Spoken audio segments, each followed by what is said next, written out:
بسم اللہ الرحمن الرحیم الصلاۃ والسلام علی اشرف الانبیاء والمرسلین و محبوب رب العالمین۔ رات کو دن پر کئی حوالوں سے فضیلت دی گئی ہے۔ واقعہ معراج رات کے وقت کیوں پیش آیا اور دن کے وقت کیوں پیش نہیں آیا؟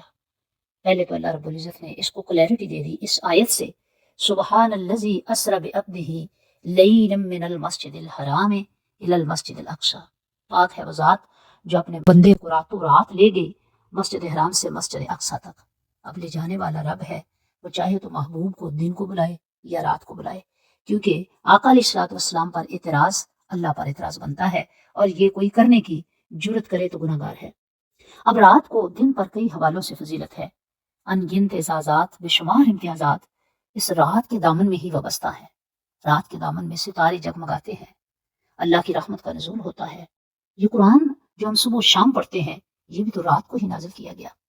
حضرت موسیٰ علیہ السلام کو کوہ طور پر جو ملاقات کا شرف بخشا گیا، وہ بھی رات کے وقت تھا۔ 40 راتیں اور 40 دن اللہ پاک نے آپ کو کوہ طور پر رکھا، اور وہاں پہ ریاضت ہوئی، مجاہدے ہوئے، اور یہ عمل جاری رہا۔ آپ کو کہیں جانے کی اجازت نہ تھی۔ حصول مقصد کے لیے رات چونکہ دن سے افضل ہے، لہٰذا اس مجاہدے کا ذکر قرآن میں اللہ نے خود کر دیا۔ اور وہ وقت بھی یاد کرو جب ہم نے موسیٰ سے 40 راتوں کا وعدہ فرمایا۔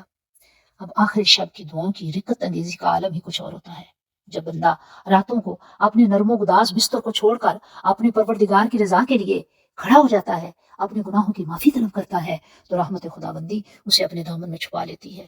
اسی لیے عرفاء اور اولیاء ایسے بندے ہیں کہ جو رات کے وقت کو تخت سلطنت کی طرح سمجھتے ہیں۔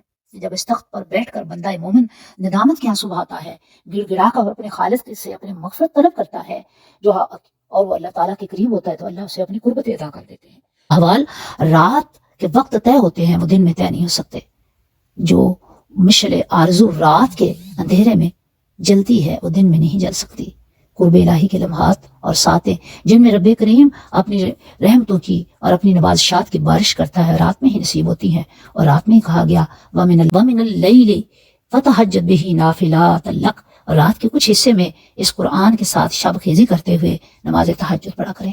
اب معراج کا سفر بھی رات کو ہی کروایا گیا، کیوں؟ رات کے اندر جو فضیلتیں چھپی ہیں وہ دن میں نہیں ہیں۔ رات اللہ تعالیٰ کے رازوں میں سے ایک راز ہے، اور یہ فضیلت بھی رات ہی کے وقت دامن مصطفیٰ میں سجائی گئی۔ اب تقویٰ، پرہیزگاری اور تزکیہ نفس کے چراغ رات کے وقت ہی جلتے ہیں۔ آقا دو جہاں صلی اللہ علیہ وسلم رات کو آخری پیر اٹھ کر اپنے رب کو منایا کرتے، اور اس قدر قیام کرتے کہ پاؤں مبارک میں سوزش آ جاتی۔ اب دن کو چونکہ جلوت میں اثر ہوتی ہے، خلوت میں اثر ہی نہیں ہوتی، اور تنہائی کا وقت نہیں ملتا، اللہ کی قرب کا وقت نہیں ملتا، یہ وقت رات کے وقت ہی مل سکتا ہے۔ تو اللہ رب العزت نے اپنے محبوب سے ملاقات کے لیے بھی رات کے وقت کا انتخاب کیا، اس لیے کیا کہ دن کے وقت جلوتیں ہیں، رات کے وقت خلوتیں ہیں۔ محبوب سے محبوب باتیں راز و نیاز کی رات کے وقت تنہائی میں ہی کر سکتا ہے۔ تو رب کائنات نے اپنے محبوب سے ملاقات کے لیے رات کو فوقیت، اہمیت اور مقام دے کر یہ واضح کر دیا کہ رات نہ تو گمراہی میں سے ہے، نہ رات تباہی میں سے ہے، نہ رات نحوست میں سے ہے، رات تو اللہ کی رحمتوں اور برکتوں میں سے ہے، اور رات اللہ کے رازوں میں سے ایک راز ہے۔ پھر اللہ سے محبت کرنے والے رات کے وقت اپنے نرم و گداز بستر چھوڑ کر رب کائنات کے حضور کھڑے ہوتے ہیں، ادھر سے وہ کھڑے ہوتے ہیں، ادھر سے دامن مراد بھر جاتا ہے۔ اب معراج کا سفر عظمت کا سفر تھا، محبت کا سفر تھا، محب سے ملاقات کا سفر تھا، محبوب سے ملاقات کا سفر تھا، اور ایک مقصد جلیلہ کے حصول کا سفر تھا۔ جو خود بھی رات کو اٹھ کر اپنے پروردگار سے معافی مانگے، پروردگار کے قریب ہونا چاہے، تو کیا رب کائنات اسے اپنی قربتیں عطا نہیں کرے گا؟ آخر شب کے سجدے جو رب کائنات کو پسند ہے، اس نے آج تک اپنے نیک بندوں کو یہ عطا کیے ہیں۔ جب وہ دامن پھیلاتے ہیں تو رب کائنات ان کے قرب کو اپنی رحمتوں سے مالا مال کر دیتا ہے، کرم سے نواز دیتا ہے۔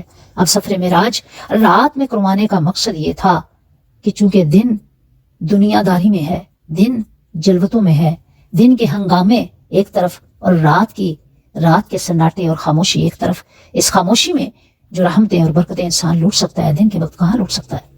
تو اللہ تعالیٰ نے یہ سفر اپنی قدرت کاملہ کے ذریعے کرایا، اور قدرت کاملہ کا اظہار کیا۔ اب اس کا انکار کرنے والا کافر ہے۔ اب یہ کوئی کہے کہ رات کے وقت کیسے ہو سکتا ہے کہ ایک رات کا تھوڑا سا عرصہ اور اتنا کچھ دیکھ لیا؟ بھائی دکھانے والا رب ہے اور دیکھنے والا مصطفیٰ ہے، نہ دکھانے والے کو کوئی اعتراض ہے نہ دیکھنے والے کو کوئی اعتراض ہے، تو پھر آپ کو اور مجھے اعتراض کیوں ہو سکتا ہے؟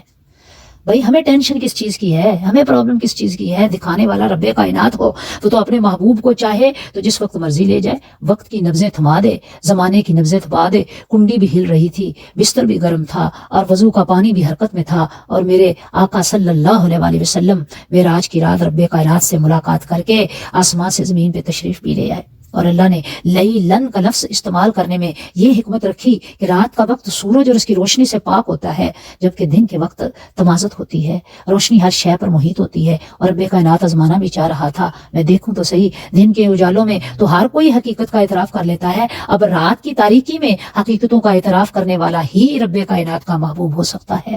تو یہ سفر معراج اللہ رب العزت نے رات کے وقت کروا کے مکان سے لا مکان تک کی وسعتوں تک اپنے محبوب پیغمبر کو لے گیا کہ حدود وقت کے آگے یہ نکل جانے کا سفر تھا۔ اللہ کے عظیم پیغمبر کا یہ عظیم سفر عرش معلیٰ سے سدرۃ المنتہا تک، اور پھر سدرۃ المنتہا سے کعبہ قوسین او ادنیٰ تک رب کروا رہا ہے، اس کا حبیب کر رہا ہے۔ ہم کون ہوتے ہیں ٹینشن کھڑی کرنے والے، اعتراض کرنے والے، اور اس میں جواز ڈھونڈنے والے کہ یہ روحانی سفر تھا، یہ منامی سفر تھا، یہ خواب میں ہوا، یہ بیداری میں ہوا؟ ارے قربانے والا رب، کرنے والا مصطفیٰ، تو اعتراض کس چیز کا؟